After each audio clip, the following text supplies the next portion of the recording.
এটাই ছিল আমাদের প্রথম আইবুড়ো ভাত, যেটা আমি আরও একসাথে একই বাড়িতে খেয়েছি। আর তাও আবার খেয়েছিলাম আমারই মামা বাড়িতে। তাই সকাল সকাল আমি তো রেডি হয়ে আমার ভাইয়ের সাথে স্কুটি করে চলে আসলাম। আর এখানে আমার মামার ছেলে মানে আমাদের দুষ্টু আমাকে দেখো কতটা আদর করে দিল।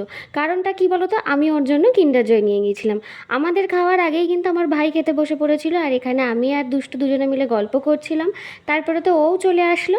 তারপরে আমরা দুজন একসাথে খেতে বসে পড়েছিলাম। আর এখানে তো এত রকম আয়োজন আমার মামি করেছিল যে তোমাদেরকে কি বলবো। সবটাই তোমরা দেখতে পাচ্ছ, আর সব কিছুই কিন্তু খেতে দুর্দান্ত হয়েছিল।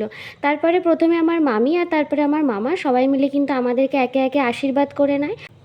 আশীর্বাদ পর্ব শেষ হওয়ার পরে আমরা কিন্তু খাওয়া দাওয়াও করে নিয়েছিলাম। আর একসাথে কিন্তু এই দিনটা ভীষণ মজায় কাটিয়েছিলাম আর ভীষণ আনন্দে কাটিয়েছিলাম। তারপরে একটু দুষ্টুর সাথে খেলে আর খাওয়া দাওয়ার পরে একটু রেস্ট নিয়ে আমরা কিন্তু দুজনেই বাড়ি চলে এসেছিলাম। দেখা হচ্ছে অন্য ভিডিওতে।